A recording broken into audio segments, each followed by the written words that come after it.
Well, good morning to everybody else. Just to let you know that we anticipate starting before too long. It is really just, I think, an opportunity for me to welcome everybody else and say what a pleasure it is to be in your company.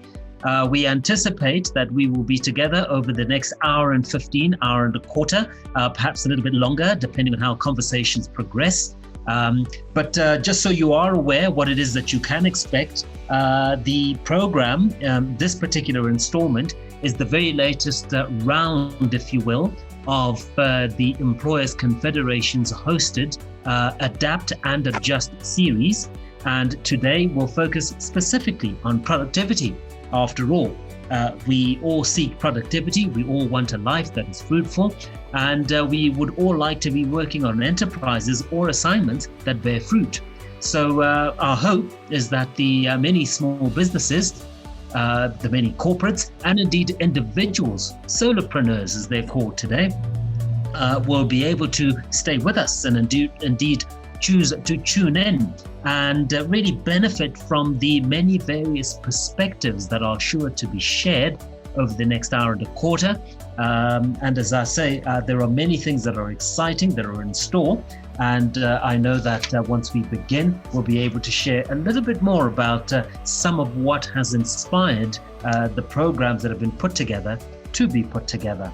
The president of the Employers Confederation, Dr. Morefu, is with us. Good morning to you, sir. Good morning, Patrick. Hello, Doc. It's so nice to be reunited with you. Thank you for joining us. How are you? You're welcome. I'm fine, and you're welcome. Terrific. So I guess given that you are with us, Doc, I will proceed to then welcome everybody so that we can get started. Ladies and gentlemen, again, let me take the opportunity to welcome all of you. Let me be specific in mentioning the fact that we would like to acknowledge all our stakeholders. Apart from our stakeholders, you do understand and know that the Employers Confederation is a member-driven organization. So to all our members who've made the effort to respond to our call, thank you for joining us. It is a true pleasure to have you with us. Our clients out there, and indeed our partners, and to all our guests, contributors, and indeed our panelists who have made time to be with us this morning and contribute their rich perspectives, which you will no doubt hear later on. Good morning to all of you.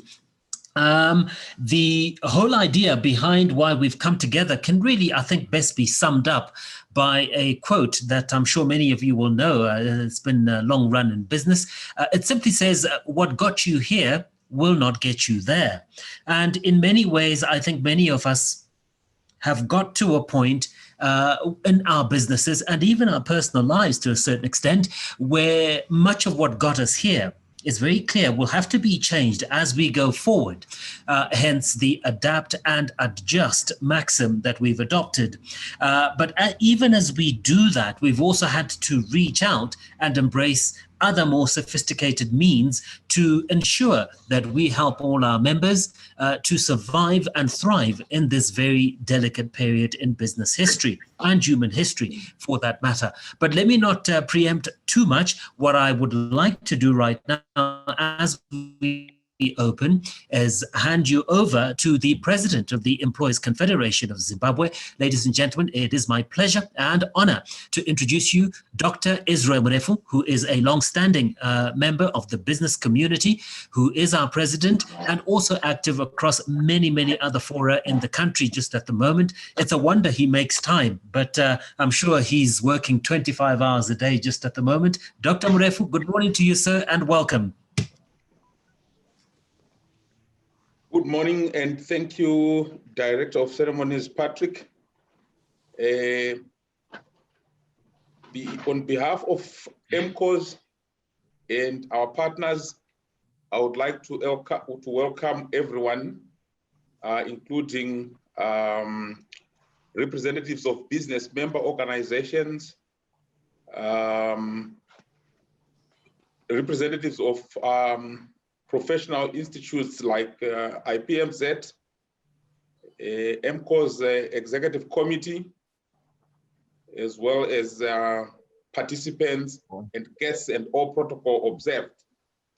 On behalf of EMCOZ and our partners ILO, I would like to welcome you all to what is now the third of our 5-part Adapt and Adjust series with reference to business in the new normal.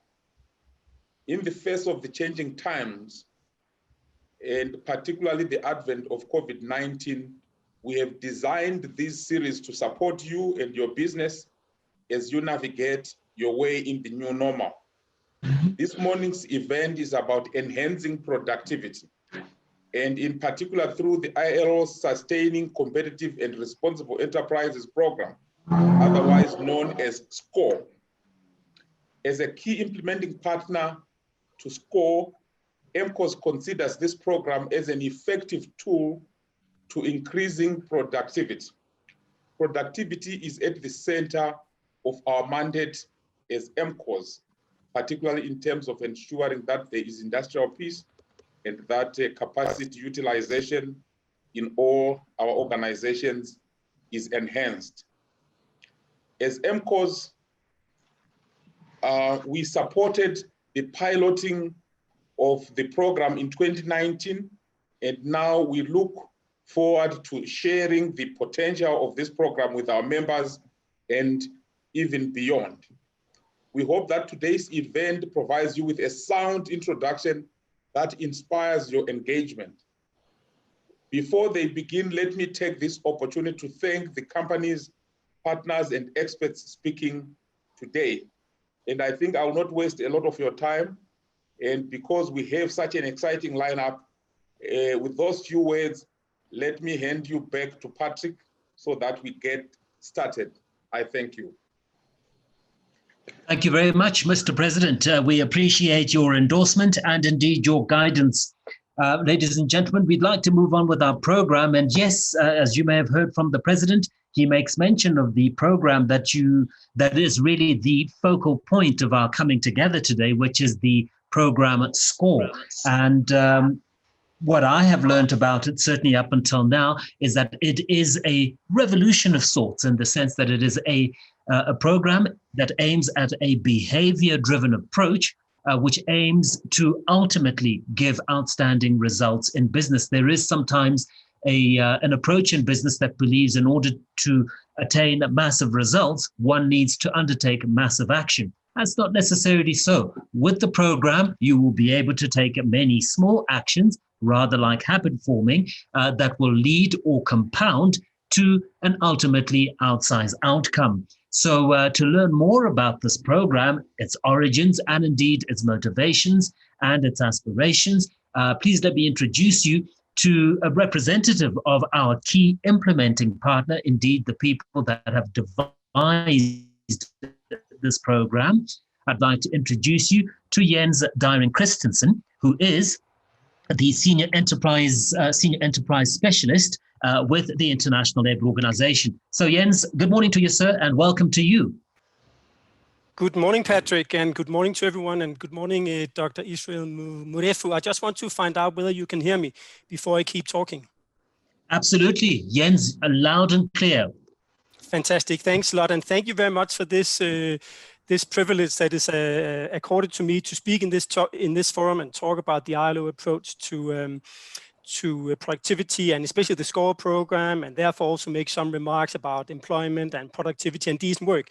Now, I would like perhaps our IT team to put up a presentation that I have prepared. I just have 12 very short slides, no text or anything. And basically, my name is Jens Dyring Christensen, and I'm the Senior Specialist, as you said, on Sustainable Enterprise at the ILO. I'm supporting 18 countries in Eastern and Southern Africa. I've been working in this area of enterprise development for about 22 years, and I'm joining you from Pretoria, South Africa. And I've been asked to talk to you about the SCORE program, and I've been giving a very short time of about 12 minutes, which is very short, since I can talk about this for hours, but I'll try to stay within the time limit given. So I've been asked to talk about the SCORE program and why it's important, but I want to put this in context and with some of the current challenges that enterprises face in the region and specifically in Zimbabwe. And by that, I want to try to convince you why it's important to perhaps partner with the ILO to roll out the SCORE program to your businesses. So firstly, I want to start by showing you some figures on the relationship between employment levels and the type of employment we find in firms of different sizes. I want to talk to you a bit about formality versus informality and how this changes between countries. And then I want to talk to you about why it's important to strengthen especially large and medium-sized enterprises through a program such as SCORE, why it's so important for the future of Zimbabwe, excuse me, for employment generation in Zimbabwe, so that Zimbabwean firms don't miss the train and are left stranded in the dust, I think, when the African Continental Free Trade Agreement takes off and tariffs and non-tariff barriers are loosened across Africa, and the Zimbabwean firms are in competition. So I see Audra has already put up the first slide. So what this slide is basically showing us, last year the ILO, we took stock of global evidence from 99 countries globally on the contribution of employment by self-employed, by micro enterprises, by what we call SME, small and medium-sized enterprises, and large enterprises, in a publication called Small Matters. And I can share this after this meeting. What we see is a very distinct pattern, which I'm sure is known to many of you already, between low-income countries, lower middle-income countries, upper middle-income and high-income countries. And what you basically see on the graph here, that in low-income countries, and we all know that Zimbabwe is in low-income countries, that the majority of people are working either as self-employed or in very micro enterprises that are between 2 to 9 persons. If you look at those first, excuse me, I hear some noise on the, can we all just mute our microphones? Perhaps I'm getting some noise here. So what you see here is that, as in Zimbabwe, which is a low-income country, that very, very few people actually find their formal employment in medium and large enterprises, which are the firms that you present as EMCOZ members. And Audrey, if we can move to the next slide, please. Because what this next slide is showing is then the distribution of employment by sector, looking at formal employment and informal employment and economic unit size. And what we see here also in low-income countries, that most people are working in the informal economy. And we all know this is in Zimbabwe, that more than 90% of people currently are working in the informal sector. There's been a virtual deindustrialization over the past many years in Zimbabwe. And I think the fact that you're representing medium and large firms and are surviving in a very difficult environment is very crucial. But if you look at high income countries, you actually see that there's very, very little informal employment. Most formal employment actually takes place also in both in micro, in small, but in larger enterprises. And this is, I think, important because as countries move to higher GDP per capita, they also have much lower levels of formality. And we see that countries with the low levels of GDP have very high levels of informality. And that brings me to the issue of productivity. So we can move to the next slide, Audra. And this is the key point we want to talk about today, about the productivity. Now, if we look at the issue of productivity, we see, and if you look at the graph there, and you look at the world average that I've circled with that red circle there, and if you see across the board that small enterprises, for this, in this case, it's enterprise with less than 20 employees, it's pegged at the median of 100. What we see in the world average is that medium-sized enterprises are twice as productive as small enterprises. And we see that large enterprises are a bit more than 3 times as productive as small enterprises. And that's what you see in that first column. But then if you look at sub-Saharan Africa, if you move to the next 3 bars, you see that medium-sized enterprises are 2.5 times more productive. And we see that large enterprises are 3.5 times more productive than small enterprise. Now, many people would therefore say that we need to support SMEs, we need to get the informal firms out of formality, and they need our support. And yes, there is some truth in that, that they are important, they account for 9 out of 10 jobs in Zimbabwe. But many people in the informal economy are there out of necessity, not because they're entrepreneurs or they want to be entrepreneurs, but because they don't have any other choice. And we do have programs for these people in the ILO. But my argument is different, and this is where I want to speak to you as EMCOZ members, and this is backed up by global evidence, that it is a different type of firm that contributes to economic growth and to overall productivity of a country. It's a different type of firm that are able to explore and exploit the opportunities of the African Continental Free Trade Agreement. And I think this is your type of firm. So this is the first key takeaway, that countries in Southern Africa have very different starting points in terms of being able to exploit the opportunities of the ACFTA. The worst off that the micro firms, then the small, then the medium-sized firms, and best placed are the larger firms. So I say that overall, Zimbabwe is very disadvantaged because of its high population of micro and small informal firms. And you are in for a tough competition with the more advanced economies such as Angola and Eswatini, Lesotho and Zambia that are lower middle income countries. They are income bracket up for you, but I think perhaps more so Botswana, Namibia and South Africa that are upper middle income countries. And then we of course know the two high income countries in the region, which are the Seychelles and Mauritius, and they are competing in different areas. But I'm saying this because it is so important for your firms to continue to grow the economy and increase overall productivity in Zimbabwe. Next slide, please. So why this obsession with productivity? And now I'm just looking at how much time I have left here. Oh, I still have 6 minutes. So I want to put up a quote by Paul Krugman, who's a famous American economist, and he actually won the Nobel Prize in economics in 2008. And he said, and it's there on the screen for you to read, productivity isn't everything, but in the long run, it is almost everything. A country's ability to improve its standard of living over time depends almost entirely on its ability to raise its output per worker. And I think here we're in for some sobering news, because the World Bank just released a report on global productivity trends and drivers that looks at global productivity trends since 2000. And what they find is that productivity levels in emerging markets and developing economies like Zimbabwe remain less than 20% of the average of advanced economies. And if you look at low-income countries like Zimbabwe, it's only 2% of advanced economies. So as mentioned before, Zimbabwe falls into a low-income bracket and have a very low level of what we call total factor productivity, the overall aggregate productivity, because there's such a long tail of very small productive firms. Next slide, please.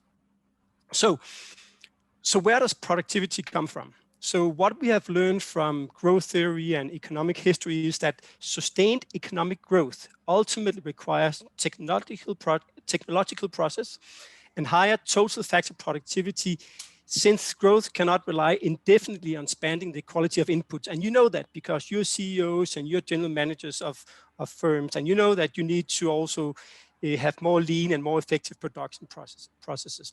So what we see is that productivity normally centers around three main clusters. And the most direct source is physical capital and the quality of the labor force. Second is the supporting environment with effective institutions, good infrastructure, good policies and regulations at the market level. And the third one, and this is what I want to talk about today, and that's why we're here today, is firm level factors, which is firms' capabilities to innovate, the quality of inputs, and of course, the very basics of good operations management. And this is what we call efficiency gains. So if you look at this slide that is shown now from the World Development Report from 2013, what it actually shows that what we see is that aggregate productivity changes when existing firms become better at what they do, when more effective firms enter the market and when less productive ones exit, and when more productive firms become bigger and less productive ones become smaller. But mostly, and this is what you see in those blue shaded bars, mostly when existing firms become better at what you do. And I think this is the key area that I want to stress today, because at the moment in the hostile business environment in Zimbabwe, let's be honest about that, that is probably the only thing that you as CEOs and general managers can control in the current business environment. And we all know that in the face of global competition, large national companies are continuously looking for ways to increase efficiency and improve productivity and improve service and innovate to even maintain, but also grow your market share. And at the same time, you must respond to calls from government and pressure groups and consumers to adapt more responsible and sustainable practices along your supply chains, also cleaner production practices, and the application of decent work and international labor standards, which we at the ILO, we promote that, and that is very central to such demand. So I'm sure that many of your companies have demonstrated commitment to drive this change through improved auditing regime for suppliers and their corporate social responsibility agenda. And I'm sure that some of you have had some success in influencing your first-tier suppliers, so your suppliers that are feeding into your production process where you have a high degree of leverage. But what we see today, and this brings me to the SCORE program, and perhaps you can move to the next slide, Audra, is that it's widely recognized that audits alone cannot bring about long-term change and can leave brands and yourself as your company is exposed to reputational damage despite your best efforts. So this brings me to the SCORE program and how it might actually help your firms to become more productive through firm level efficiency gains. So that type of productivity driver that you can actually influence. So basically, very quickly, the SCORE program was developed in 2010, when we had the last global financial crisis. There was a lot of demand from ILO member states to support enterprises that were struggling and close to going out of business. And since 2010, the program has primarily been funded by Norway and by Switzerland. I understand someone from the Swiss embassy is on the call today, so I want to thank you for the support from SECO, the Swiss Economic Development Secretariat. But then in other countries like Zimbabwe, we have other donors coming in and funding a program like CEDA in the case of Zimbabwe. Now, I want to make it clear that SCORE is not a compliance or a certification program. It's not a standards program or an ISO program, but it's a voluntary productivity improvement program. So it's not about, if you do SCORE, it's not about dropping other programs that you're running, but rather reinforcing them through what we call workplace cooperation. So put it very shortly, SCORE seeks to improve productivity and working conditions in enterprise with at least 50 employees and above. So in other countries, we call them SMEs, but I know that SMEs in Zimbabwe are normally, seen as the informal sector. So I believe in Zimbabwe, we call them medium and large enterprises. And the key interventions of the program is the SCORE training, which combines practical classroom training with factory consulting. And the training helps firms, managers, and the workforce to follow best international practice in manufacturing and service sectors and to participate in regional and global supply chains. And what you see on that screen there is the 5 modules of the program. The program comprises of 5 modules. And what it really is about, it's about introducing productivity. What are productivity factors? What are good working conditions? What is the link between productivity and working conditions? And we introduced the concept of a Kaizen, which means a continuous improvement or change for the better. And I'm sure many of you have already introduced Kaizen principles in your workplace. It's about understanding workplace cooperation and that people are at the heart of a productive and competitive enterprise. And we all know that enterprise, and you know that as CEOs and GMs, that the enterprise are complex operations that constantly face problems of all sorts on a day-to-day basis. And to remain competitive, you are faced with problems of productivity and machine breakdown and safety issues and quality and turnover and absenteeism and logistics and all those are issues that you must solve on a daily basis. So the key point I want to make is that, and what we're learning from global evidence and from the SCORE program, that managing a factory in such a top-down manner puts a great burden on management and supervisors.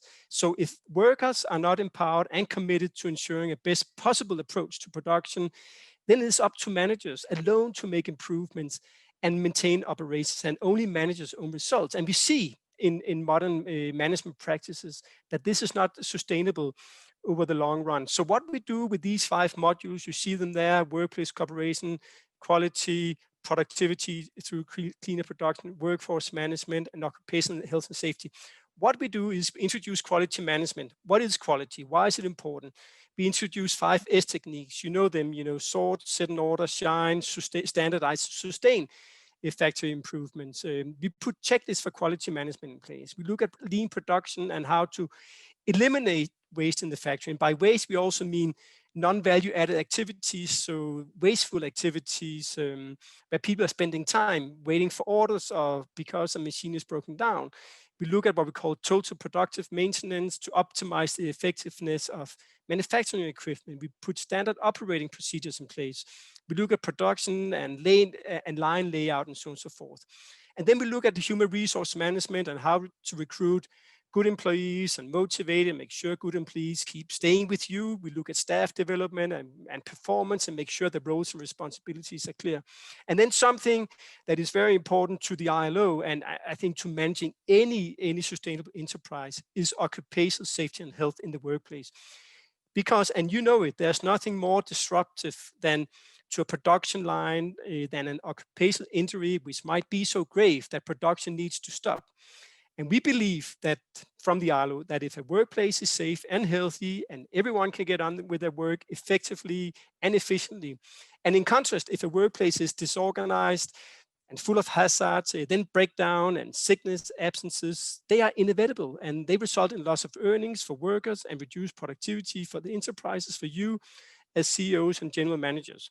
So we look at different hazards, chemical, fire, electrical safety, machine guarding, and we put housekeeping measures in place and we put up joint health and safety committees. So next slide, please, Audra. I know I'm running out of time here. I'm just looking at the, oh, I've already spoken 16 minutes. Can I have 3 more minutes, Patrick? So basically what it is, SCORE is, we implement SCORE at 3 levels with international expert trainers that are certified by the ILO. We train national trainers and we train local firms. And then the expert trainers develop the capacity of national trainers. And what you see there is for each SCORE module, we go through this process where we have a half-day baseline assessment, we have a 2-day training workshop, and then we have a number of visits to enterprise where we actually look at the continuous improvement projects that are being implemented. Next slide, please, Audra. Very quickly, what we see globally, if you can move to the next slide, Audra. So this is, I think, the selling argument. What we see at the global level with the more than 20,000 firms that have implemented SCORE and have reached close to 500,000 workers, we see better workplace cooperation. We see absenteeism reduced. We see labor turnover reduced. We see defect reduction reduced. We see a safer working environment with, up to 51% less occupational health and safety injuries. We see productivity increase up to 50%. We see waste reduction. We see energy savings, and we see cost reduction. You see there, I think that speaks volumes for itself. Next slide, Audra, please. And I realize I'm overstepping my time, Patrick, so just 1 more minute if we can move to the next slide, Audra.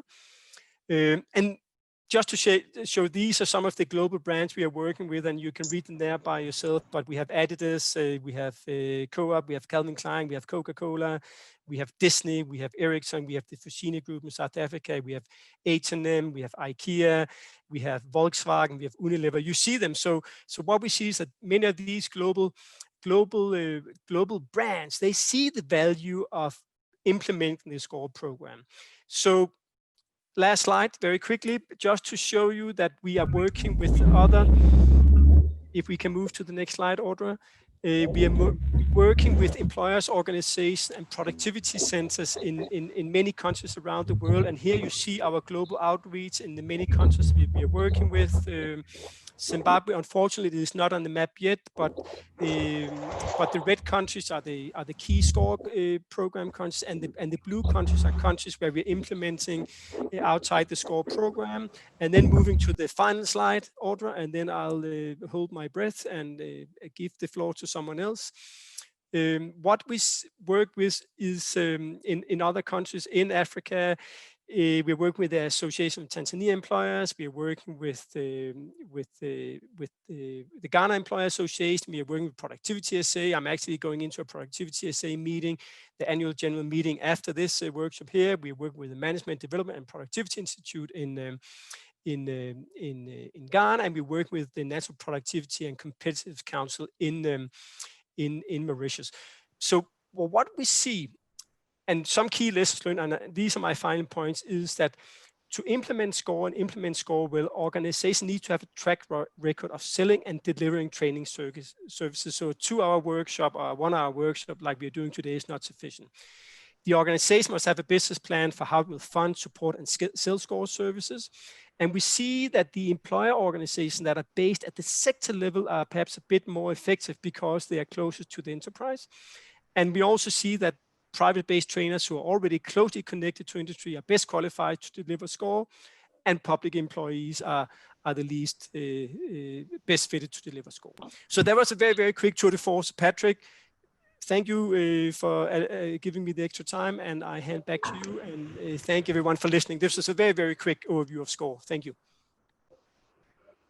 All right, Jens. Jens, it's always good to hear from you, and thank you for sharing that insight. It's all progressive. It's all tremendously helpful. I think that there are many that are stuck in this moment and really just needing that little bit more intelligence to keep moving from the places that we find ourselves just at the moment. So thank you very much, Jens. And to our audience, we are going to stay within the ILO because I'm going to invite now the Chief Technical Advisor of the Green Enterprise Project, Alicia Botta, who will tell us a little bit more about the SCORE program and indeed share her particular perspective. So Alicia, good morning. How are you? Good morning, Patrick, and can you hear me? Well, thank you. So good to have you.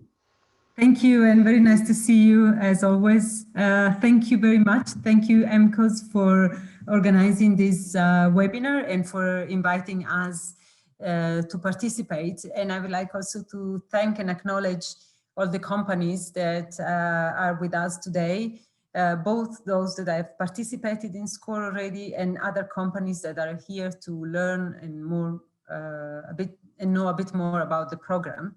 And also let me welcome our national trainers who are also connected to this discussion, who are the ones that are actually running this program that Jens was describing at the level of the companies we are working with. So I'm literally taking just a couple of minutes to continue on what Jens has presented and explain what we have done in Zimbabwe. So if we can move to the next slide, we can see a quick overview of some numbers with regard to the training we have implemented in Zimbabwe. After conducting a brief research at the beginning of the project, we have prioritized together with the business associations 2 sectors in particular, the manufacturing sector and the food and beverage sector. Other sectors are also very key for Zimbabwe. For instance, agriculture has also been a sector that has been prioritized, but to begin with our implementation, we have prioritized manufacturing and beverage. So in these slides, which you can see also later with more time, you see some of the numbers for companies that have been fully trained on the first module on workplace cooperation, other companies that are in the process of enrolling as we speak, and then total numbers of employees and managers that have been trained, those trained directly, which are a total of 26, but more interesting is to see the total number of staff that have benefited from other training activities that the initially trained employees have conducted at company level. So we have almost 300 workers that have benefited from exposure to the SCORE contents. Generally speaking, we've been working with companies that are all members of business organizations that have staff union in place and staff union committees in place, collective bargaining agreements. And these are normally the size of enterprises that Jens was describing, more or less comprised between 50 and 200 employees. On the side of the trainers, we have 10 trainers that have been trained, and most of them are already certified and the others are completing their certification. The certification of the trainers go together with the first autonomous practice at the company level. So this certification process is concluded as they conclude the implementation of module 1. We are focused on the first module, which is workplace cooperation, because it's the essence of SCORE and is the one that is enabling any other discussion on the other contents that Jens has presented. So at the moment, after completing module 1, we are introducing a short new module which touches upon occupational safety and health, but especially COVID and safety measures as companies are restarting their businesses after a long lockdown period. And then the next one we have in the pipeline is on cleaner production. Other modules can come later, depending particularly on the demand of the company, because we really want to see this company as being totally demand driven.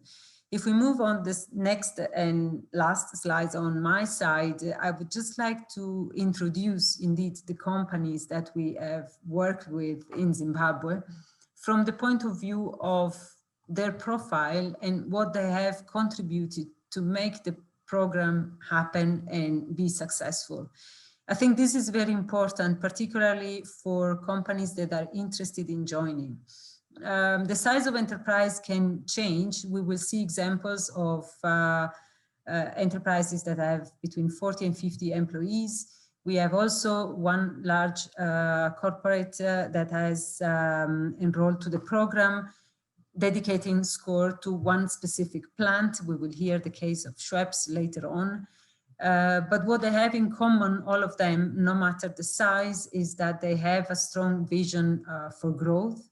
And most of all, that they have been committed and available to involve workers and managers together as equal partners in the decision-making process. This is really the essence of SCORE, and for SCORE to be successful, it's really important to allow workers' participation, not only in the training, but especially in the implementation of the follow-up activities and the measurement and data collection and performance indicators as we move along. So, for example, it's also important to see how companies are ready and capable to manage information systems and data capturing. We have dedicated a lot of time also on the consolidations of key performance indicators that allow to measure, because that's the other important point of SCORE. In order to prove success, we have to have an initial baseline and then the possibility of measuring improvements at the end of it. Finally, I mean, last but not least, all these companies are in full respect of the ILO Core's conventions on fundamental human rights. These are just the conventions that probably most of you are aware of, that have to do with the freedom of associations, the principles of non-discrimination, and of course the elimination of forced labor and child labor. So these are the essential ILO conventions that we, of course, have to take into consideration when we enroll new companies on board in the program. It's been a very interesting journey, and I also have to say very challenging due to the economic environment that we are all aware of in the country, starting also with severe power shortages that we have experienced in 2019, followed by the COVID situation. And I have to say that seeing this program delivering the results that has been delivering up to now is really very encouraging, because it proves not only that the program has some impact, but especially that it has been useful for the companies and that they have really been capable of taking it on board. So this is just my brief introduction, and I would let Patrick introduce name by name and one by one the testimonials that we have today. Thank you very much. And thank you, Alicia. It is always good to hear from you. Alicia is, I know, a very passionate contributor to this particular cause, and I know that it's something that she has committed her life to for the longest time. So we appreciate her insight. So she rightly mentions, of course, that we are now moving into the next session of our programming. And the manner in which we are going to conduct it, ladies and gentlemen, is that we have convened a panel this particular panel features three people, or rather, shall we say, business people, who are really going to share their experience with the program SCORE. And I'll introduce the individuals. They are, first of all, Mr. Henry Ruzizo, who will be, in a manner of speaking, representing himself. He runs a company called Richmond Furniture. It's also interesting to note that Mr. Ruzizo is the current president of the Confederation of Zimbabwe Industries. So we say congratulations to him and wish him the very best in his tenure heading the Apex role representing Zimbabwean business. But apart from Henry, we also have Jonathan Chindavata.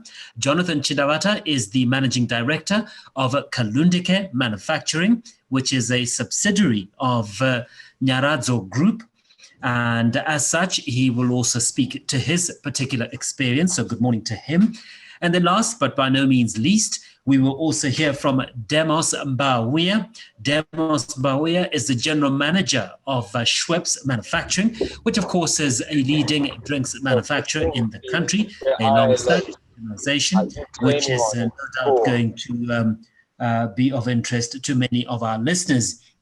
So without wasting any more time, what I will say, ladies and gentlemen, is that as we go into the question time, each participant or each panelist will have exactly 5 minutes in which to answer 2 questions. So we appeal to our panelists in advance to strictly observe the 5 minutes. Time is running away. It's amazing what happens. But to the extent that they're able to cooperate and speak within the 5 minutes, we would indeed be most grateful. So without further ado, Henry, can I say good morning to you, sir? Are you with us? Good morning, Patrick. Yes, I am indeed here. Wonderful. Henry, glad you could make it. So, Henry, can we start? Can you perhaps share what achievements that you have enjoyed with the implementation of the SCORE program? And apart from the highlighting your achievements, perhaps how you achieved those achievements and what you are doing to sustain them? Thank you, Patrick. I think, as was mentioned earlier, we have implemented the first module of SCORE. There are a number of other modules still to implement. However, what has been heartening is, I think, the enthusiasm that the employees showed when the program was introduced, when the consultants came to work with them. Right across the board, you know, from factory floor workers to the management. I actually found it quite heartening to see, you know, them working together very enthusiastically over many hours. And we of course, like any company, had challenges that we are grappling with. In our case. Things as simple as just adherence to, you know, the production plans. You know, you'd find I get a plan and I, you know, advise my customers this is what is happening. But quite often there are course changes that you would only learn about when it's too late. And one of the major achievements that the guys were able to get was to improve their adherence to the plan by as much as 76%. And that, of course, also resulted in an improvement in productivity. You know, where we actually improved tremendously the output per man hour. These improvements, of course, were largely attributed to an improvement in communication between the workers and their managers. The use of visual production boards and the action review meetings that were introduced through the SCORE program. We also very quickly were able to improve the layout of our factory. And I think some of the changes are highlighted on the chart there. And I think these things got us the improvements that we were able to achieve. But what is important is to sustain those improvements. I think we know our environment can be described as a roller coaster one, and it calls for constant innovation and organizations to be adaptable, and it makes sometimes the maintenance of high morale of employees a challenge. But I think with the lessons we learned from school, it has helped to ease tensions when the going gets tough. The systems, of course, they've been entrenched through line meetings that occur daily, and also action review meetings that occur weekly. That keeps the guys reminding each other, that it's important to do things systematically.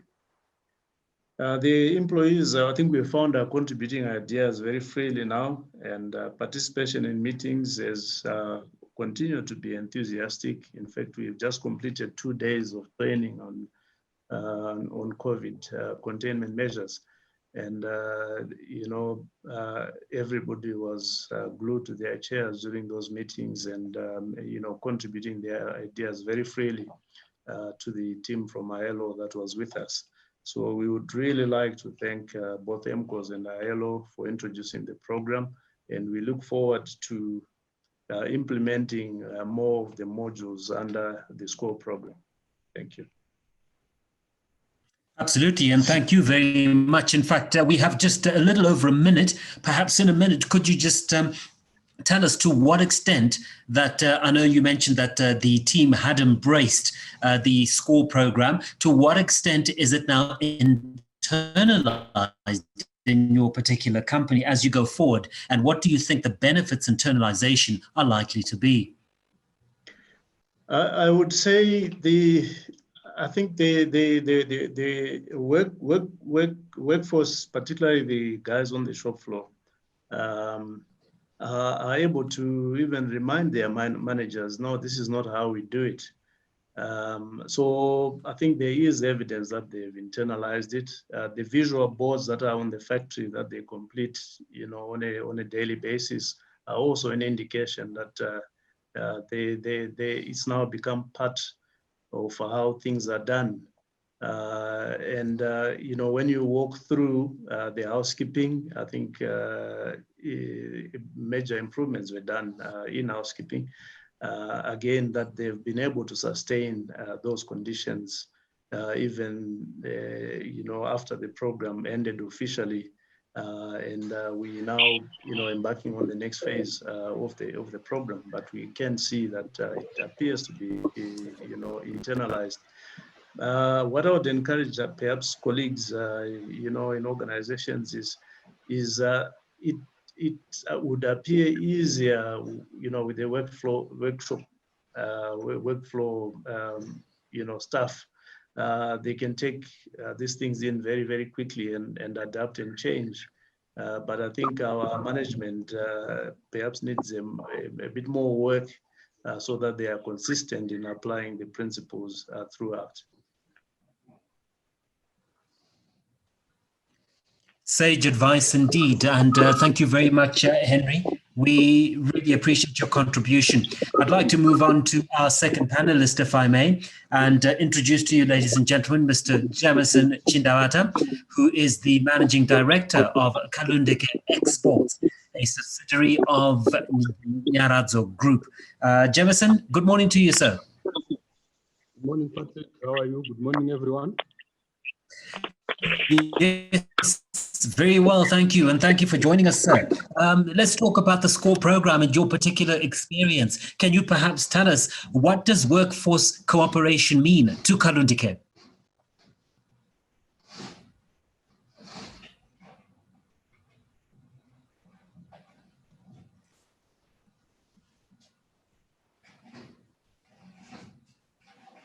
We appear to have lost you there, Jameson. Can you hear me at all? Jameson, are you there? Yes, I'm there. Hello, can you hear great. I'd have to ask you to begin. Sorry, I think we lost you there a little bit. Okay, sorry. I was saying it's part of our roadmap, and it is assisting us in fulfilling the mandate that we have in providing the quality products and the excellent service to our customers. And this has really helped us. And we've taken it as a value proposition. It resonates well with our values as a company. Part of our values talk about stewardship and teamwork. And I think it has worked well in terms of as a goal between management and employees. I think there has been some suspicion and all that. And by bringing the workplace cooperation, it has really assisted a lot. And we see unity in terms of how the employees and management are working, and that has helped them a lot. Terrific. What would you say are the key highlights of SCORE so far? And what have you decided to take to other branches or other parts of your factory at this point? Yeah, I think before SCORE, there's been some confusion in terms of how to maintain the factory clean and all that. So the approach with the coordinators helped a lot, and we have seen interest from our employees to do maintenance in a new way, and that in itself is also contributed to increase in production that we have seen, especially this year when we have COVID and all that. But we have managed to maintain our production plans. Even the contribution that we are getting from our employees, I think it's awesome. You will see, we used to have a lot of off-cuts, and those as well, the guys are coming up with brilliant ideas, and we have started realizing some revenue from that. And the other issue is to look at, we have created a lot of working space out of what we have. No expansion of the factory, but you find per area or per assembly unit, you find at least 20 or so square meters being created. So that has been a very good program. Then seeing the benefits in one factory, we expanded that to another factory. Since we have got the same goals that we have, we want to ensure that we deliver our products, we deliver what we have promised to our clients. So we decided to take that to another factory, and the team that has been working, we have included other employees as well, and we are being assisted by the coordinators or the facilitators. That sounds like a wonderful story there, Jemison. Congratulations. I know you're doing a great job. I know that you've been around for some time, and it's certainly good to know that you are committed to continuous improvement, and actually that the program is helping you manifest all of that you are aspiring towards. So thank you for your time, Jemison. Thank you. Right, good. We're going to move on to our third panelist, and welcome very warmly, Demos Mbawia, General Manager for Schweppes. Demos, good morning to you, sir. How are you?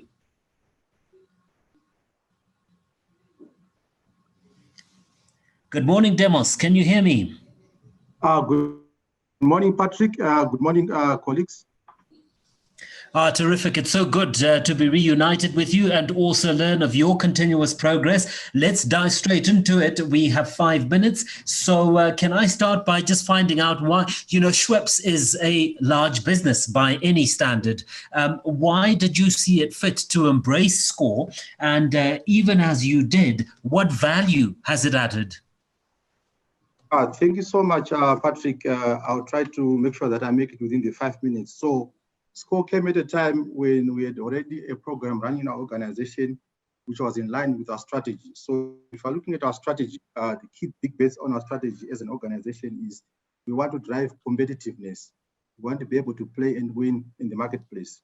So being competitive translates to productivity within the plant. So when we took on SCORE, our key and overriding objective was to make sure that we overlay it on our strategy of being a competitive player within the beverage business. When we embarked on this program, one of the immediate and big benefit that we realized was that there was very strong alignment between management and employees as we started sitting together, talking about targets and how we should achieve those targets. So we did implement 2 modules. We implemented the 5S housekeeping module, and then we also implemented the workplace cooperation.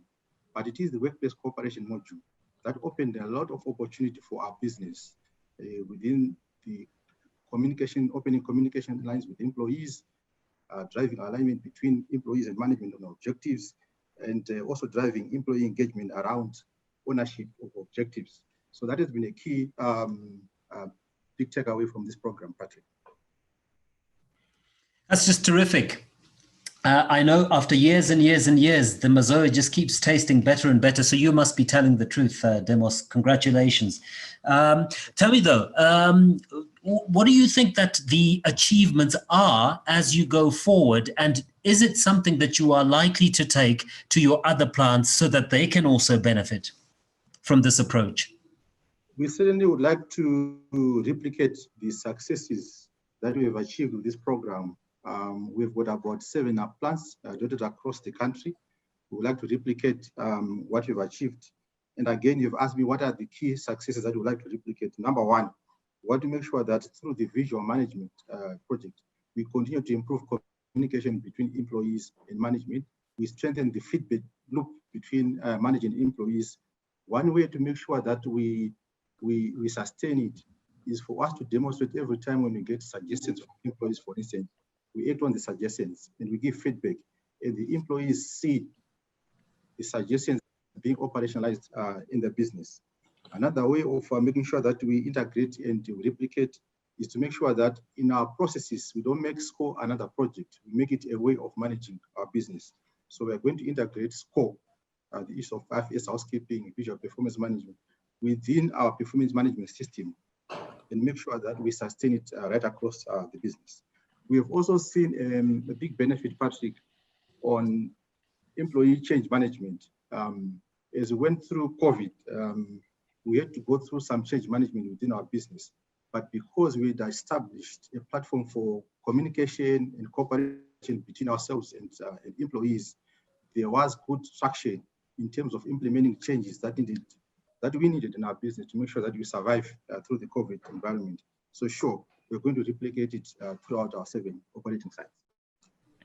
That is terrific. And thank you so much, Demos, for that feedback and sharing of those experiences. It sounds like you will continue to be on the up and up at Schweppes. At this point, I think let's make time for a Q&A session. I am going to ask, if I may, if Alicia and Audra are able to perhaps advise me how best we are going to move forward on the Q&A. Do we have any questions? Maybe, Patrick, if I may suggest, maybe we can just pick up 2-3 questions or invite everyone to type questions in the chat. But absolutely. One or 2 live questions from the audience. Terrific. Terrific. Yeah, so members of the audience, if you don't mind, please feel free to raise your hands. I guess the blue hand will indicate to us that you are ready and you have a question, or indeed you can just post it to the chat box so that we can have some question and answer. You've heard the experiences from those who have embraced SCORE and actually gone further to implement it. So now we invite your questions. Maybe as we wait, okay, I see that there is a question from Jens. Yes, please go ahead.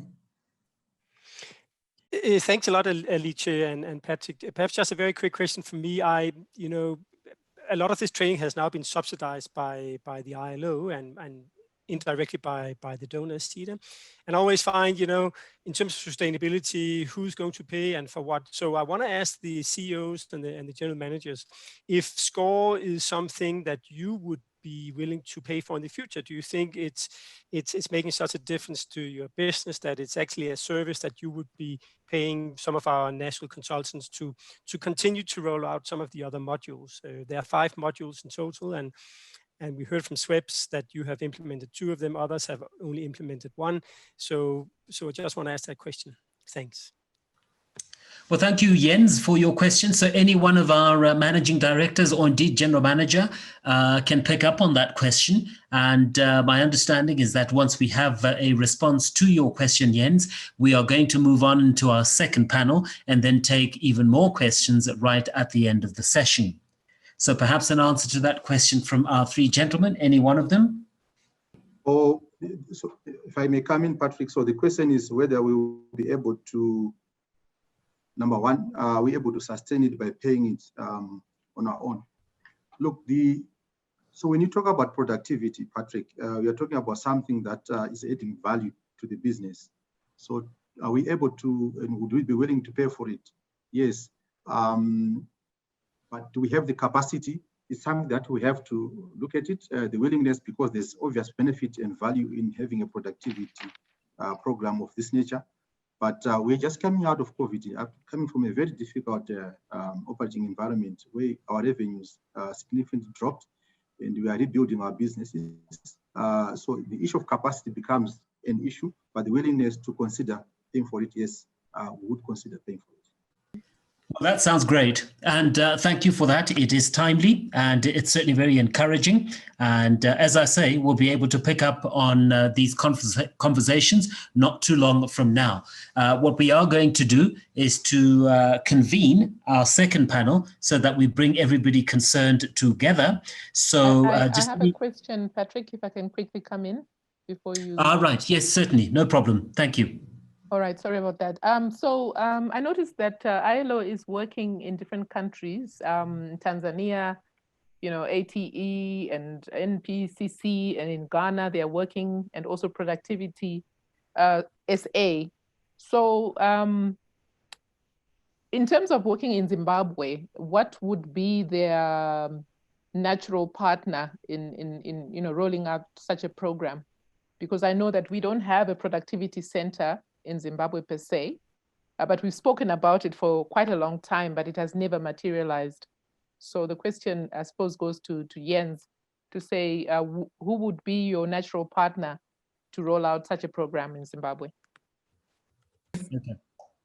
No, I think thanks a lot, Dr. Eve, for that. I think it's an excellent question. I see what we see is different things, and I said that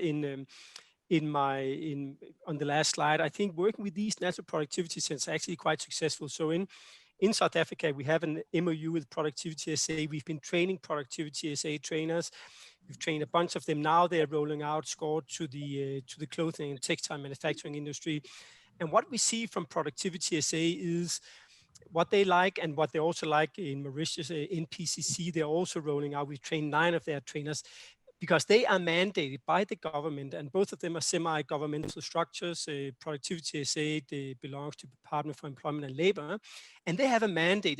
They have a certain amount of government funding to roll out productivity improvement. So you already have capacity people, and you have money, and you have a mandate. So definitely, I think that the discussion about instilling or establishing a productivity center in Zimbabwe is very much on the cards. And I think if you could write to Mr. Mutiba from, and I can give you the email address, who's the CEO of Productivity SA and also the CEO of the Pan-African Productivity Association, PAPA.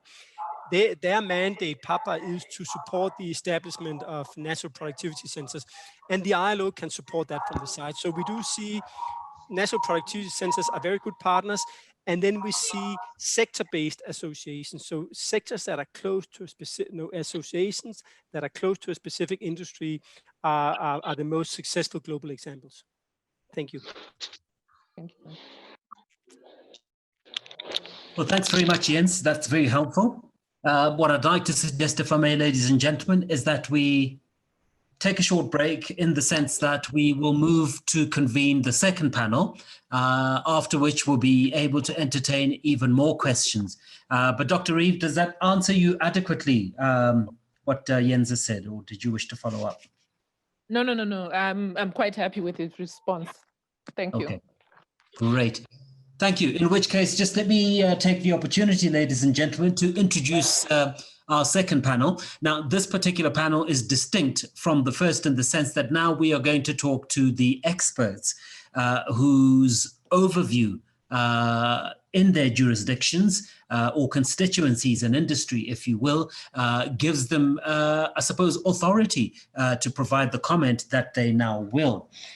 So without further ado, allow me, if you will, to introduce our first panelist, who is representing the National Social Security Authority. And she is Shingirai Mugaviri, who is the the Occupational Safety Promotions and Officer. Are you with us, Shingi?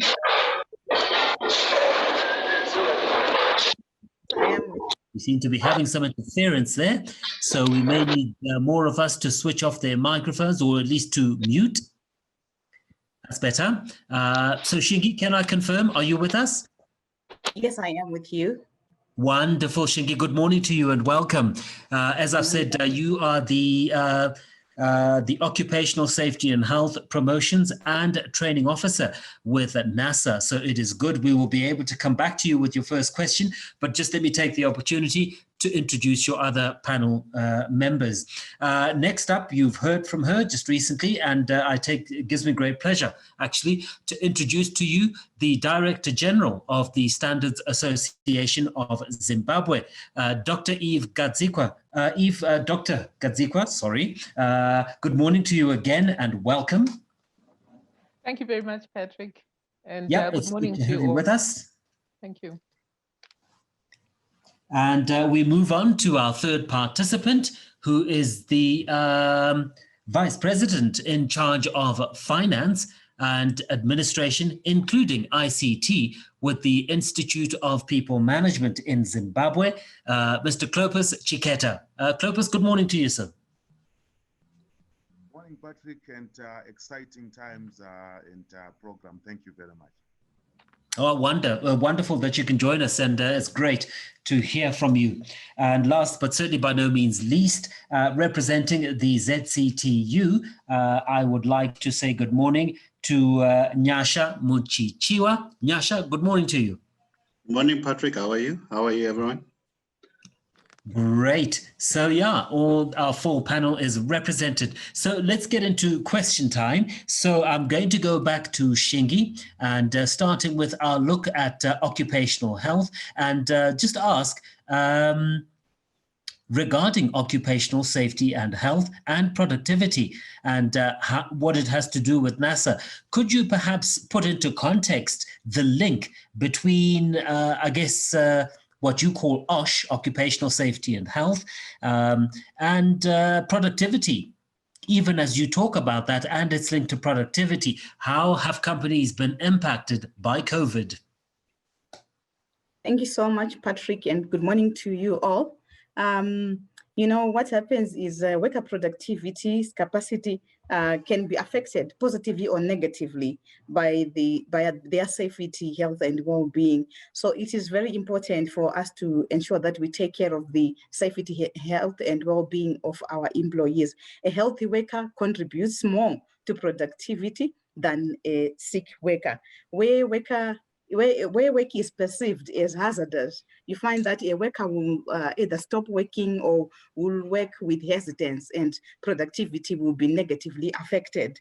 And when workers are healthy and safe, there is reduced sick pay, reduced workers' compensation claims. Like here from NASA, we see reduced claims when safety and health issues are taken care of, reduced absenteeism, as well as reduced staff turnover. So it is very important for safety and health issues to be taken care of, and for sure they do enhance productivity. And as far as COVID-19 is concerned, as NASA, we developed COVID-19 guidelines, and it is pleasing to say we've seen companies adhering to these guidelines and requesting using our promotions and training officers to train them, of course, observing the COVID-19 physical distancing and other issues to sanitizing and so on. So since, I can safely say, since from May, we've been, from April, we have been training organizations in COVID-19 and other safety and health issues. And it is very, very pleasing to note that we've done a great deal as far as this is concerned. And our guidelines, some executives, they request us to do virtual programs to train them on our guidelines so that they kept acquainted to what is they are supposed to do as companies. So I can safely say, yes, it is very important for us to take note of that. Let me also add on and say, besides corporates who have been requesting for these trainings, SMEs, we have done a lot as well in that, training them, COVID awareness as well as safety and health. We've been offering free training programs as NASA. When we say teach-in trainings, these are just half a day or 1 day programs where our officers go into industry and they conduct these trainings, because we've realized that for some, especially the small enterprises, as far as their budgets are concerned, they put training right at the bottom, or they may not even have the money to pay for their workers to be trained. So we have seen it as an opportunity for us as the National Social Security Authority to offer that training. At least if we raise awareness through the 1 day programs, then they can come through and request for a full week's program whenever their budgets allow. So that's our contribution as the National Social Security Authority. Well, it certainly sounds like you are not allowing the grass to grow under your feet, Shingi. You are very, very busy. Your engagement with industry, small and big, seems to be really catching on, and congratulations for that. So can I just ask you, what are the synergies that you see between the program SCORE and your own efforts as NASA? Yes, it's pleasing to note that one of the components of this core program is occupational safety and health. And the department that I heard has got promotion officers and training officers in occupational safety and health promotion and training officers. So the synergy that we see with this core program is once our training officers and promotion officers are equipped to train, which is what they do every day, are equipped to run the component of the SCORE program, which they can handle, which is the safety and health component, then as NASA, we can see ourselves contributing in that manner.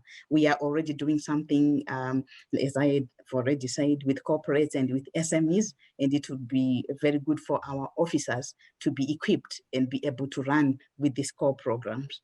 So that's the synergy that I see. We already have these structures in place already, and we have officers in this, all over Zimbabwe, by the way, because NASA is in 6 regions. We call them regions. The main cities, rather, like Bulawayo, Harare, Masvingo, Mutare, Gweru, were in those regions, and then the sub-offices in the smaller regions. So almost every week, we cover the whole of Zimbabwe with our training programs.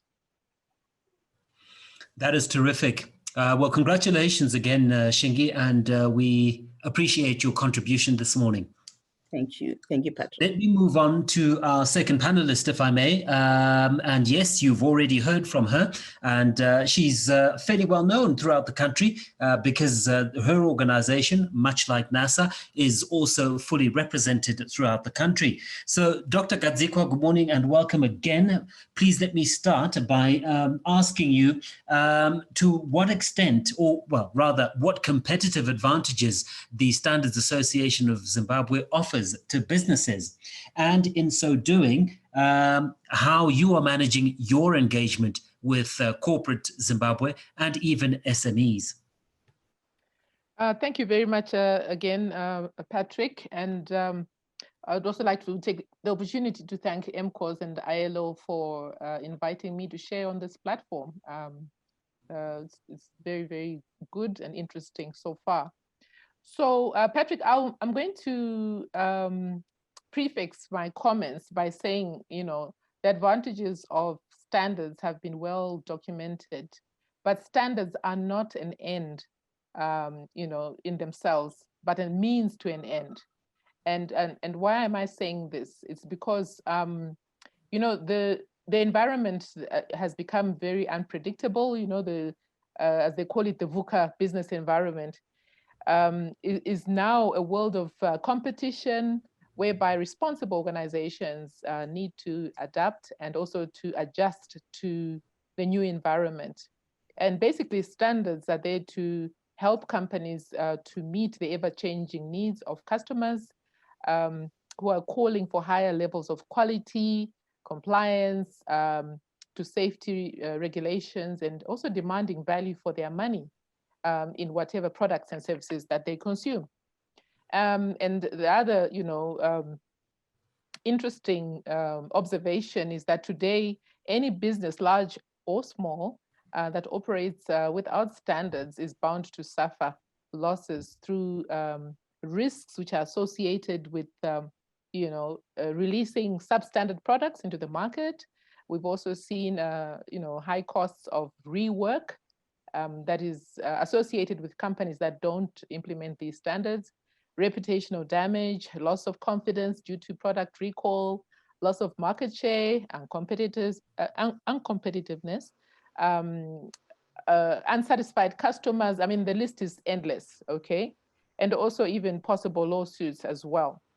Standards also ensure process efficiency, effectiveness of use of resources, with companies suffering, under the COVID-19, companies are, really counting their dollars, and they want to make sure that their dollars are put to good use. So implementing these standards will also assist in that regard to produce value for their customers and also to level the playing field.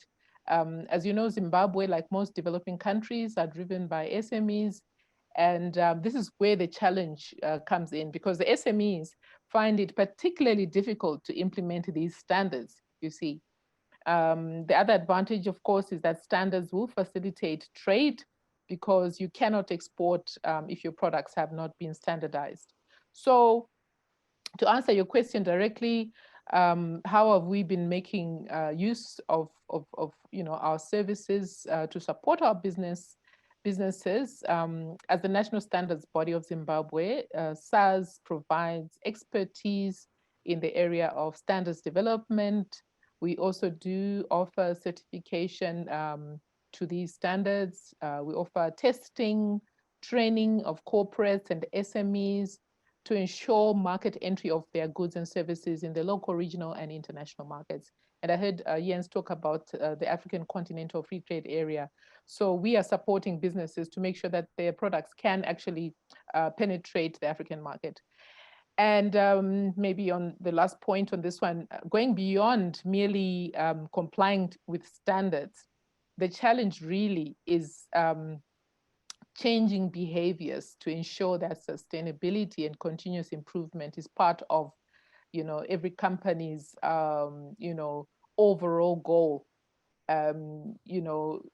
So it should really be less about compliance to standards and certification, but more about producing real results.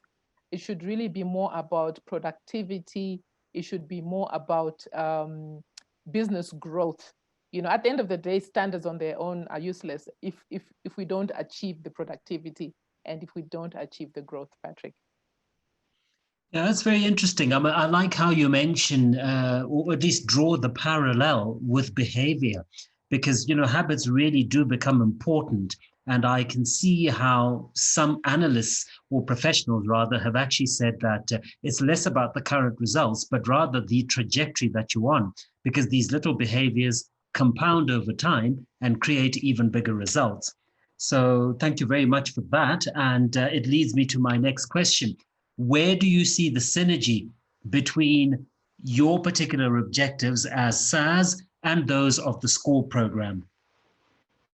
Okay, so I must be very frank with you, Patrick. In as far as the SCORE program is concerned, I wasn't very familiar with the SCORE. I've heard about it, but I wasn't very familiar. But I can see already where the synergies can be, can be achieved in as much as sustainability of companies is concerned, competitiveness, building responsible enterprises and productivity, of course. And I wanted to underscore that in 2018, SARS launched the Zimbabwe National Standardization Strategy.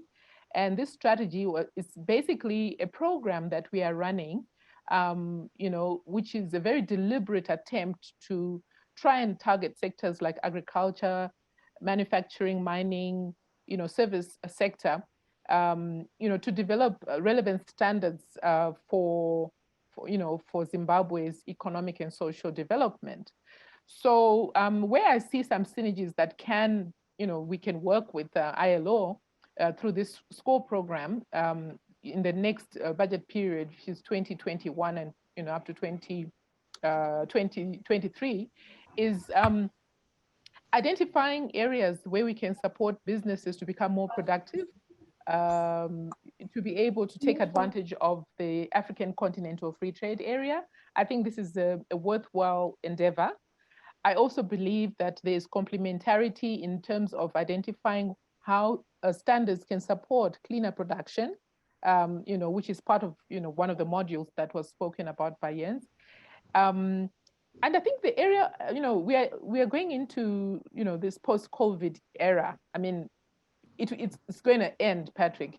I think the issue of looking at investors, Zimbabwe has the potential to attract investors by demonstrating commitment to standards. And through the SCORE program, I think there's some complementarity there.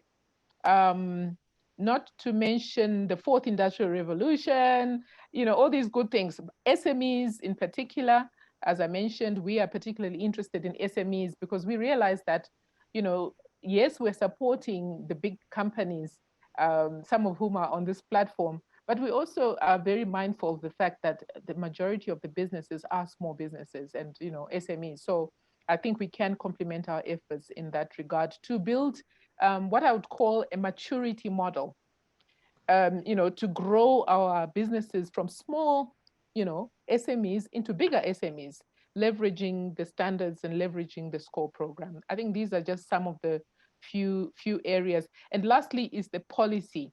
I believe that in Zimbabwe, we should have a deliberate policy for productivity.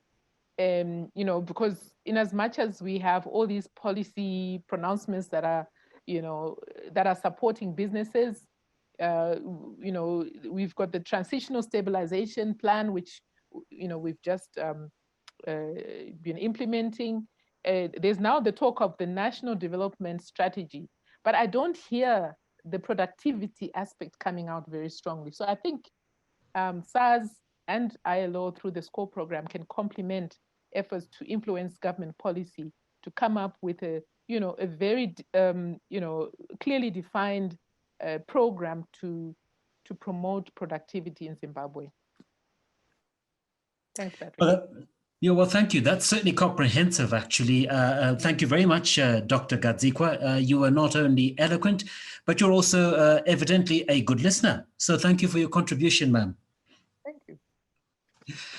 We move on, ladies and gentlemen, and our third participant is Clopas Chiqueta. He is the Vice President of the Institute of People Management. I can see he certainly secured enough votes, unlike other jurisdictions in the world. And we welcome him to give us his comment on the Institute of People Management. And we would like to start by asking him what the Institute of People Management is doing to develop, or rather what is its approach to develop stronger HR policies and practices at this point?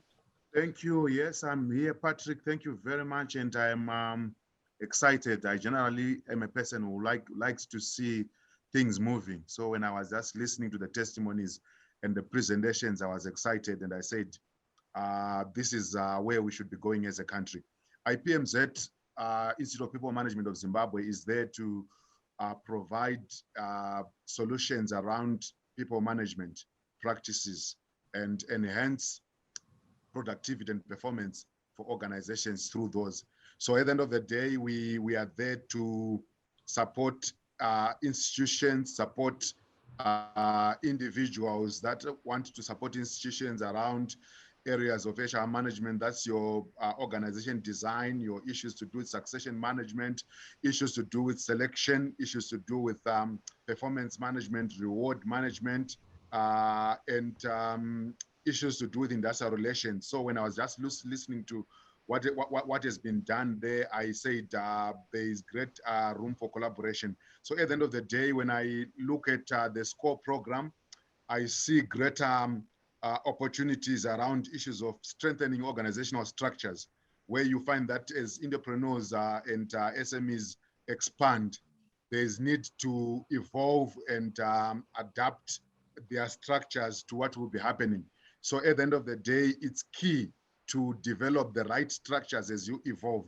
I am more inspired by the model that was developed by Greiner, which talks around how organizations evolve and what they need to attend to as they evolve, and structures are one of those things. Succession management becomes a key issue. Usually you'll find that organizations, at the time they die with their creators, and it becomes a pathetic situation. So we also come through to say, how do you develop a simplistic model to manage your succession management and make sure that you are able to have strong leadership bench strength within your organization.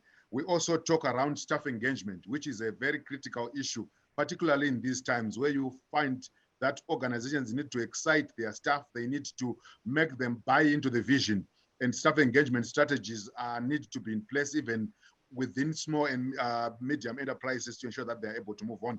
I was also looking into issues of employment contracts, and I would combine this with conditions of service, where you find that you would want to have a model around what conditions of service can you have for your organization. This can be derived from sectoral practices and also legislation that is critical for our country, the Labour Act, as well as collective bargaining agreements that are found in various sectors, and development of booklets which would guide managers as they go through.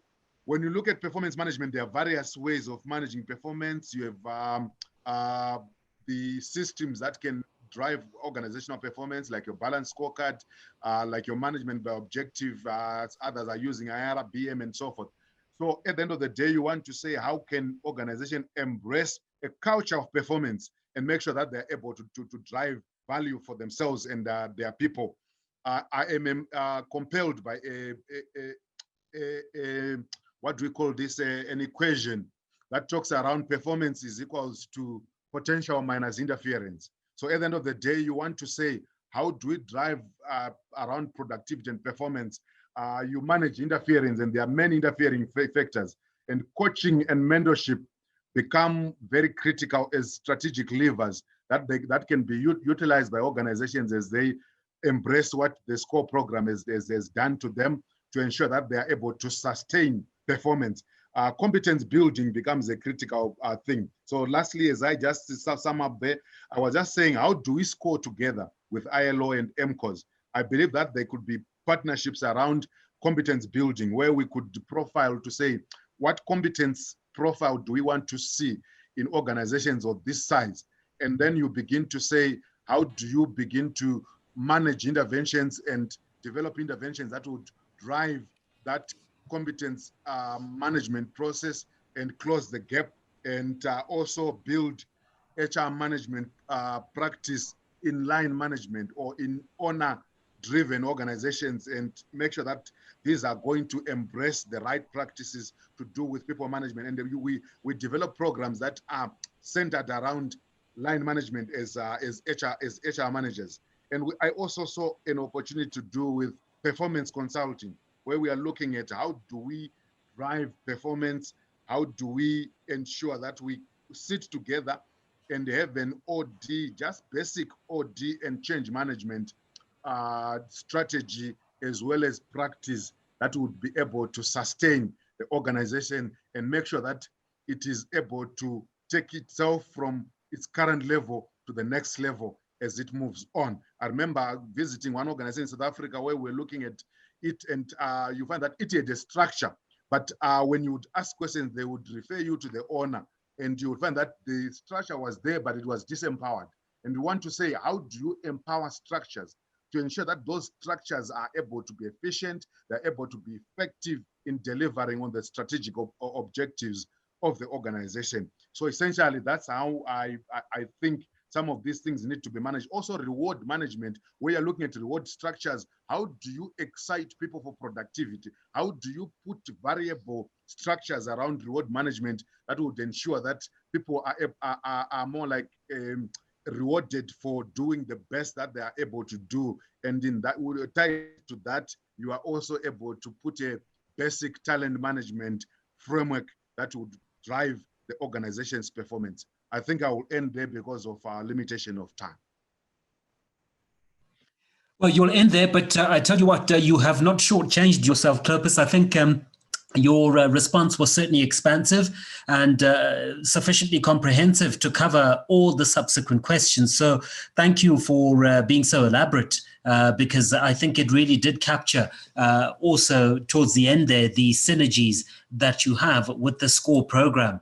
So let me just take the opportunity to thank you once again. That's Clopas Chiketa, Vice President with the Institute of People Management, representing as he does the finance departments, audit and ICT. It was certainly a pleasure having you on board. Just let me also correct and retrace my steps, if I may, ladies and gentlemen. I did introduce our first panelist, Shingirai Mugaviri, as the Occupational Safety and Health Promotions and Training Manager is what she is, but not officer, but manager. So my apologies to you, Shingirai, and I hope that you are still with us and will continue to be with us through to the very end.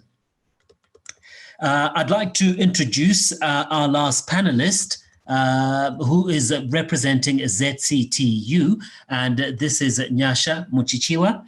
Nyasha, I would like to start with a question which I think is fairly topical because of the changing nature of leadership at this time.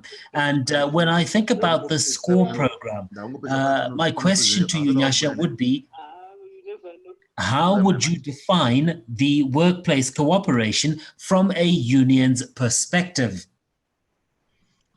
Thank you, Patrick. I think from a trade union perspective, workplace cooperation is about coming together between the management and workers and singing from the same hymn, where we are saying management and workers should never be in competition, but should always be complementing each other.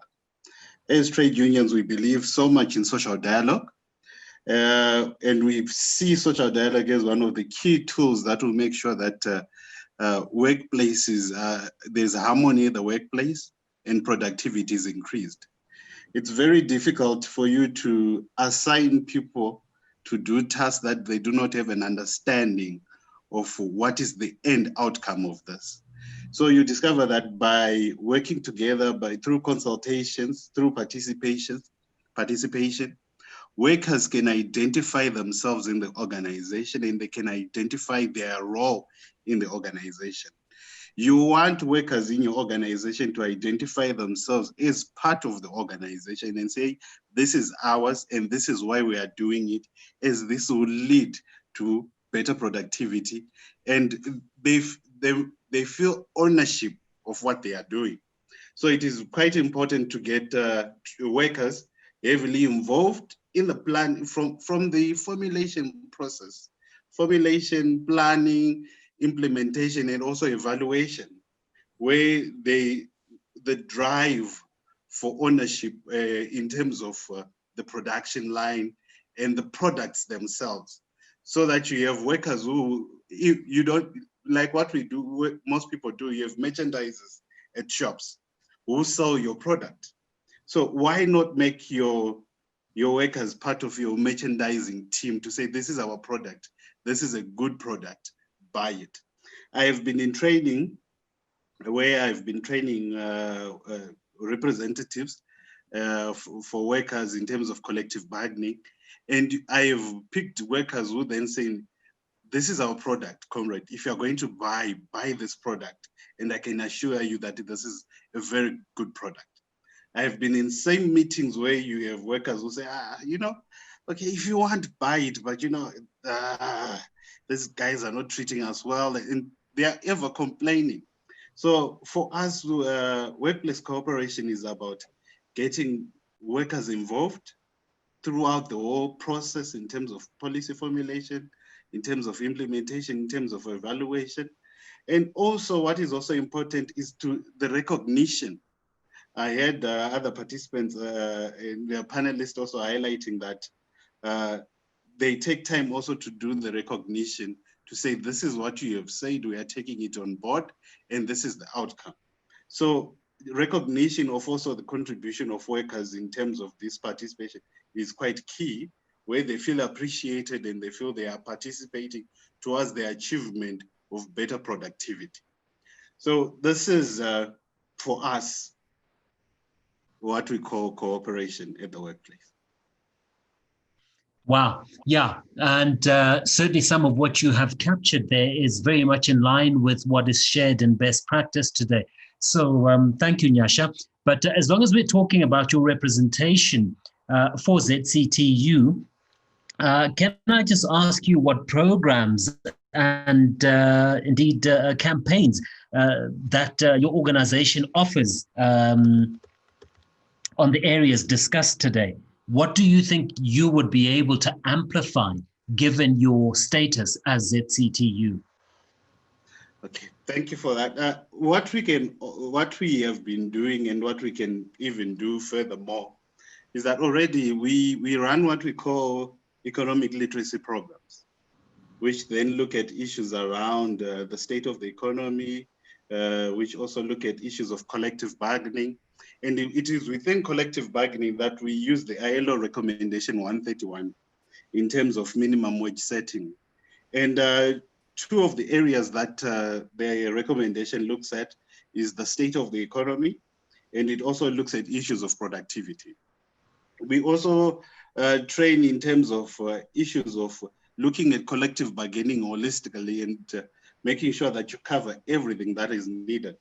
So in terms of productivity, it's training around how do you get your organization more productive? What are the things that you have to look at? And how do you participate in making your institution or the firm that you work for more productive?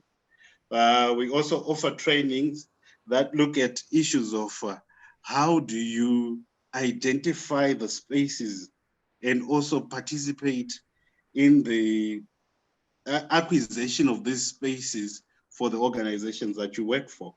So it is within this training programs that we are looking at that we have seen how you can better improve the participation of workers in improving productivity. But what we have noted, and I think it's very important for me to say this, is that sometimes as much as we do the training, you get workers who highlight to you that there is no space for them also when they get back to the workplace to share these ideas.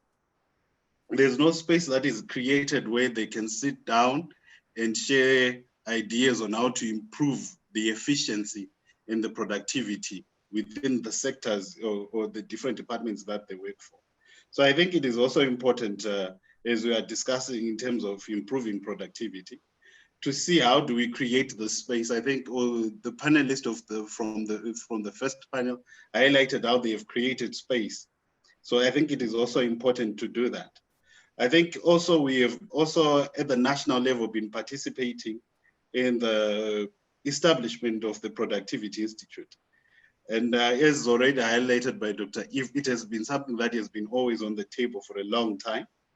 And we have also invited people from South Africa to also share the experiences. And sadly, nothing really has taken place in terms of the establishment and the functioning of the Productivity Institute. And it's something that at the national level, the ZCTU working with EMCOZ, we need to push and make sure that this becomes a reality and we start growing from there and we start building from there. Thank you. And thank you very much, Nyasha. I think that you make mention in your last, at least one of the points to which you alluded there, it's very clear to me that we, I think, are witnessing perhaps, if not necessarily the end, but certainly an ebbing to what was the command and control approach to management. I think it's becoming even more important to be able to collaborate and be inclusive. And I think your answer certainly reflects that. So please let me take the opportunity to thank our panelists there, starting off with Shingirirai Mugaviri, followed by Dr. Eve Gadzikwa, and then Clopas Chiketa and Nyasha Muchichiwa. Thank you all for your contribution. At this point, we would like to open up the platform to a short Q&A where we can take questions which can be directed to a chat box if you so wish, or indeed you can just raise your hand and then deliver your question live. So please feel free, starting right this second. If you have questions, please go right ahead. Maybe I'll come in, Patrick. There's a contribution that I made on the chat platform. Yes, and thank you. If you want to just pick up the discussion there. There's a, sorry, you'd like to pick up? Yes, there is a contribution that I made on the platform where I was highlighting the fact that, you know, the reality on the ground, Patrick, is that at least 70, even up to 80% of our businesses in Zimbabwe have their roots in family-owned businesses. That is the bottom line. You know, I think that realization, we have to have that realization at the back of our heads. And because of, you know, the dynamics of a family-owned business, we have seen that these companies, which are essentially driving the economy, they have been hard hit by the COVID-19 environment and are really struggling to bridge the productivity gap, which has been created. So what I'm proposing is that this core program, which I believe is very, very good, should really be part of the solution going forward in recognizing the current assumptions and also in enabling some of our FOBs, our SMEs to quickly transform. I believe that it will go a long way to create more resilient businesses with the potential to grow and also to contribute to the GDP, as has been demonstrated that, you know, when companies grow, they are more able to contribute to the GDP. So what I'm proposing here is a clear policy to be actually defined, which can be integrated into the national development strategy going forward. And for EMCOZ and business to drive this lobbying and also leveraging on the existing standards that are already there. I'm essentially saying, Patrick, that, you know, we need to work with what we have. We've got our institutions. We've got our standards body in the name of SARS. We've got EMCOZ, which is there. We've got business. But what is probably missing is a clear policy of moving ourselves from where we are, recognizing where we are and the gap that has been created, and then having a very purposeful plan to move us forward to the next level. Well, fair enough. And yes, I think I get where you are taking this. And certainly, I think, again, it is a timely intervention, which I would be interested to know whether it's found purchase with any of our audience members. Does anybody else have a comment or comments? Well, Patrick, can I? Yes, Alicia, thank you. Yeah, I would just like, first of all, to echo what has just been said. It is absolutely crucial. We have had the privilege through the program to work with SMEs of all size and typologies. So parallel to the SCORE program, we've also been running an SMEs development program, which was specifically targeted to smaller businesses. And I fully agree with what has been said by Evelyn, because indeed the reality in the country is what we know. It's a large level of informality, and there are different challenges at different levels. I think what I'm hearing from this platform is that what is interesting is what all the partners can bring together. It's our collective knowledge on how to work with different sectors and different types of enterprises. And see increasingly also the cross-fertilization of the work that we are doing with informal businesses and with businesses that are already formalized and of a larger size. So I think the principles of SCORE, even if SCORE is specifically targeted to formal enterprises, the principles remain valid for any business. And I've also appreciated is to start seeing some of the cooperation between large and small businesses. We have encouraged some platforms for dialogue where we have brought together informal operators in different sectors. We were particularly looking at the green economy, entering into a dialogue with organized business. And I think this dialogue is essential. I fully agree with the idea of the need of having a policy. This is also something the ILO strongly advocates for. But to achieve the policy, dialogue is an essential step. And I really welcome the contributions that all the partners have made, SAS, IPMZ, ZCTU, and NASA, because you can enter from different angles, more technical on the topics that you cover, but we are all actually aiming at the same goals that are about productivity, competitiveness, increasing performance, increasing safety and resilience. So yeah, just underline this important aspect that you have raised, and next to the lobbying efforts that are really crucial, also any efforts towards a better dialogue among our organizations and our institutions, I think is essential. Thanks, Alicia. Thanks very much. Can I still take the opportunity to invite any other comment that may be had out there in the audience, or indeed if people have questions? I had my hand up, Patrick, if you can allow me to. Absolutely, please go ahead. I would like to echo the sentiments from Dr. Gatsikwa in respect of coming up with a national framework and an operational plan around productivity as a means through which we can contribute to the national development strategy. And I'm speaking on behalf of EMCOZ. We are currently seized with how can we, based on the learnings from the companies that have already adopted SCORE, how can we upscale it and amplify it within our membership as EMCOZ? So we assist with that, and we are very keen to progress to upscale it and amplify it on behalf of business within EMCOZ membership. We are also seized with discussions with other stakeholders, the labor and government, through the Productivity Institute.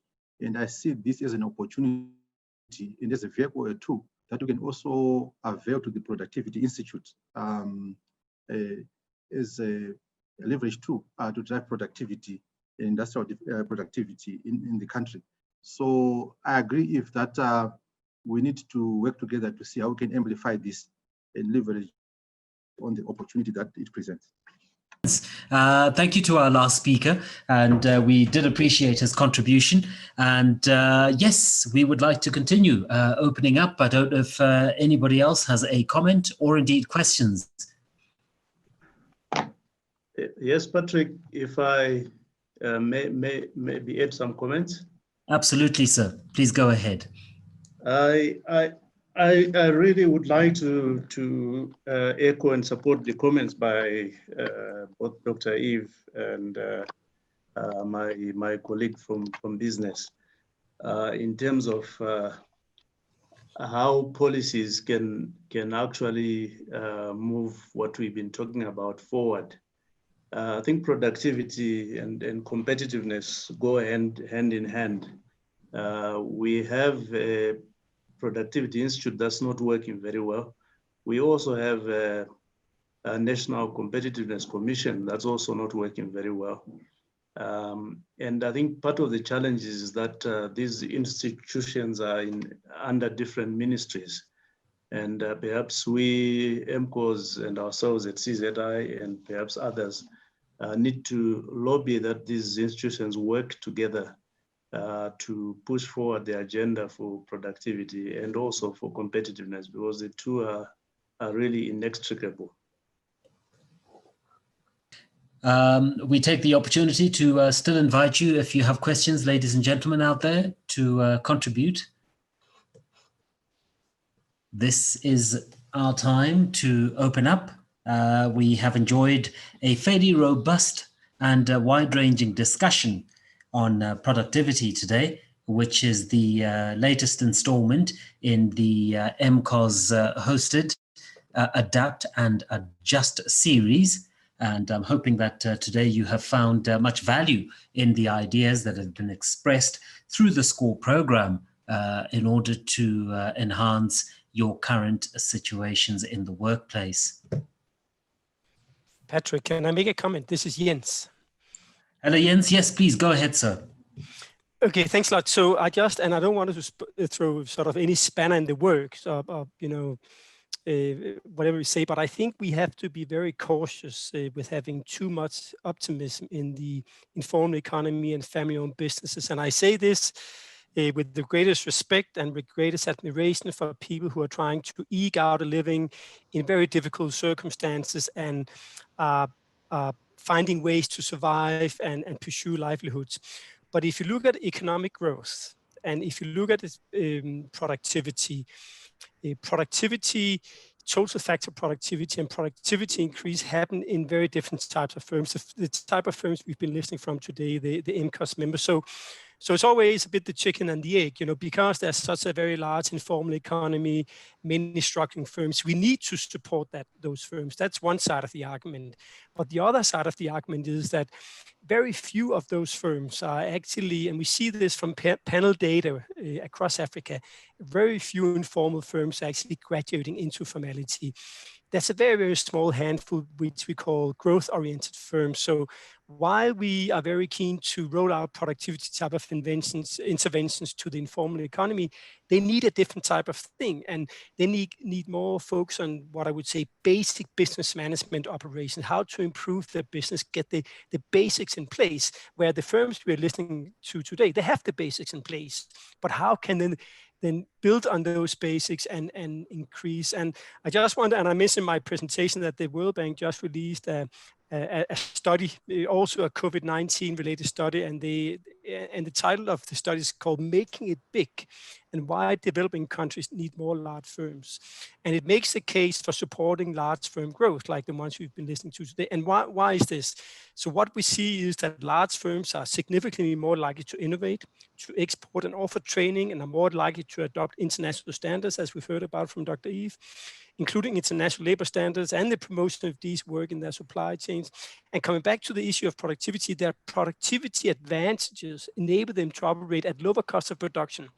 And their economies of scale, and we see from SWIPS and others, and they have scope to generate much more revenue to invest and so on and so forth. But I think more importantly, and perhaps this is where I want to make the link to the SMEs and the growth-oriented type of SMEs in Zimbabwe, large firms create demand in their supply chains.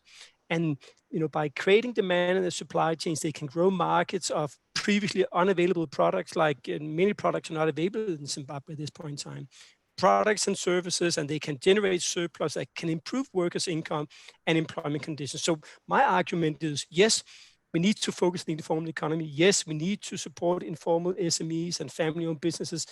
But perhaps much more importantly, we need to make sure that the firms that are still surviving can create more employment, can grow and expand and create more employment opportunities for citizens of Zimbabwe. So I think we need to factor those two things in across each other. Thank you.